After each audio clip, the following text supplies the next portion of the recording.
Welcome to the Beau Show, the home of faith, family, and freedom. Do you consider New York City to be safe? Do you consider the subway system safe there? Only New Yorkers may be able to fairly answer that question, or the bevy of tourists that come to the city and take their chances. But it seems to be clear that safety is a concern across the entire city. You don't have to live in New York to know how many problems that it has. Even with a new mayor, the reality of the situation hasn't changed.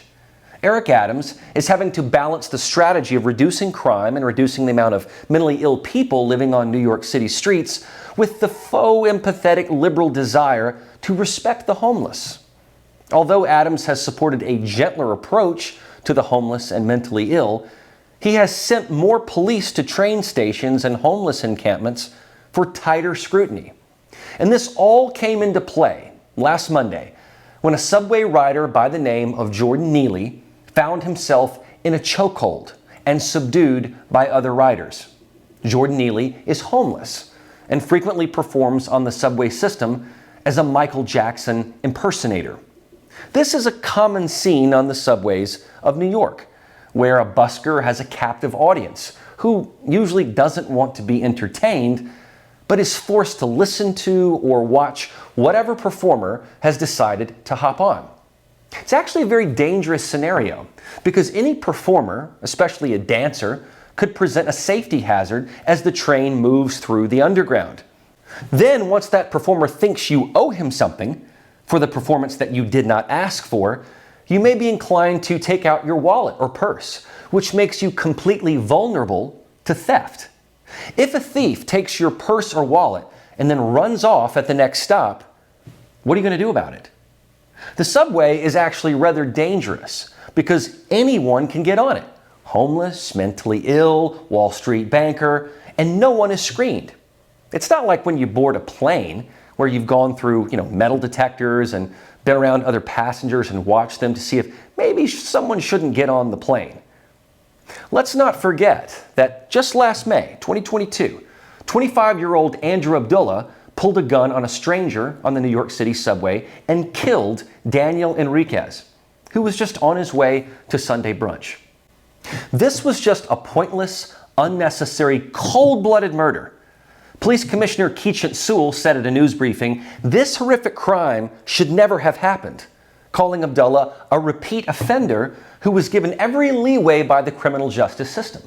So whenever you hear words like criminal justice reform, you have to take into consideration that repeat offenders repeatedly offend. These are not upstanding members of society. 1 month before this horrific murder, you may remember the chaos at a Brooklyn subway station when Frank James opened fire and sent smoke grenades into a rush hour crowd, wounding at least 10 people. According to the AP, rambling, profanity-filled YouTube videos, apparently posted by James, who is black, are replete with black nationalist rhetoric, violent language, and bigoted comments, some of them directed at other black people. One posted on April 11th criticizes crime against black people and says drastic action is needed to change things. So there are two incidents right there in April and May of 2022, just 1 month apart. And did you see any protests? No. People try to just go about their lives, knowing that the subway system is completely dangerous in New York City. In January of 2022, Michelle Go was pushed into a subway to her death by a homeless man at a Times Square subway station. That man was Marshall Simon, who had a history of mental illness, a criminal record, and was on parole. In February of 2022, there were 4 separate stabbings on subways, with 2 of them being fatal. At that time, Mayor Adams said, quote, "We want to continue to highlight how imperative it is that people receive the right mental health services, particularly on our subway system. To lose a New Yorker in this fashion will only continue to elevate the fears of individuals not using our subway system. Our recovery is dependent on the public safety in this city and in the subway system," unquote. Unfortunately for Mayor Adams, these are empty words. The New York Post recently reported that an Upper Manhattan subway stop has become a dumping ground for junkies' needles. Unsurprisingly, nearby to the subway station is an on-point overdose prevention center, where junkies can get clean needles to shoot up.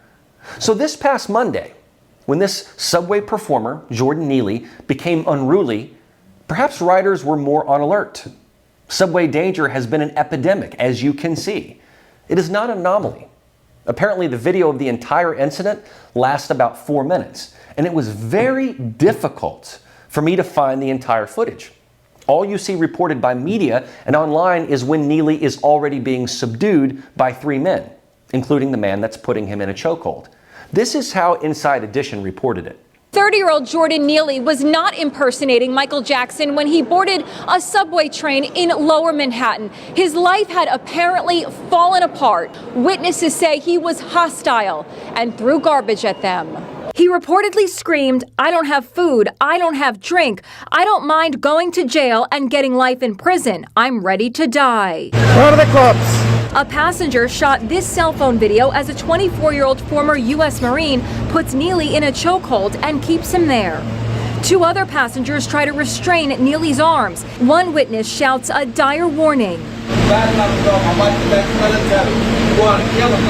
The chokehold reportedly went on for 15 minutes. Around 20 seconds, you lose consciousness, but then once you don't have prolonged oxygen supply to the brain, it's irreversibly damaged, and that's around 2 to 3 minutes. The unidentified former U.S. Marine from Long Island was questioned by police but released. Now there are calls for him to be charged in Neely's death and angry protests. So you see how all we see is at the point in which Neely is already being subdued. We aren't seeing what precipitated that.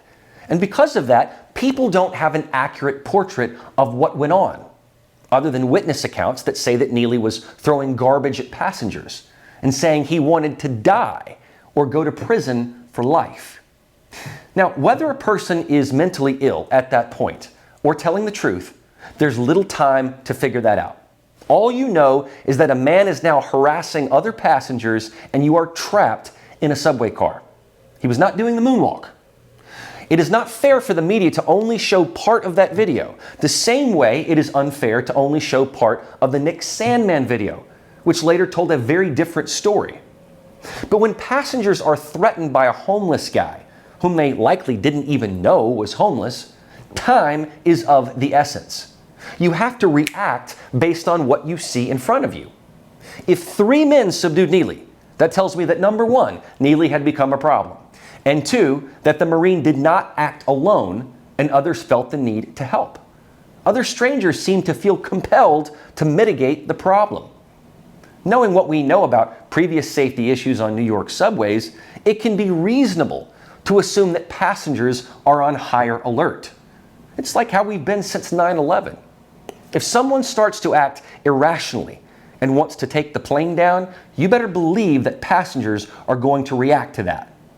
Now, let's see what Neely's record was like.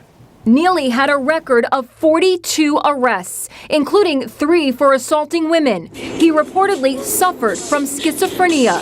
His death is raising echoes of the murder of George Floyd in 2020 and the chokehold death of Eric Garner at the hands of New York City police in 2014. Manhattan District Attorney Alvin Bragg is investigating, calling Neely's death a solemn and serious matter. So Neely had 42 arrests, and some of them had to do with assault on women. The passengers didn't know that. They just reacted to how Neely was behaving. The question is, if a schizophrenic is on your subway car, what are you going to do? Will you just let him do as he must and try to ignore him?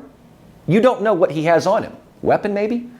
I thought that Inside Edition did a decent job of presenting the facts, but to compare that to George Floyd is irresponsible.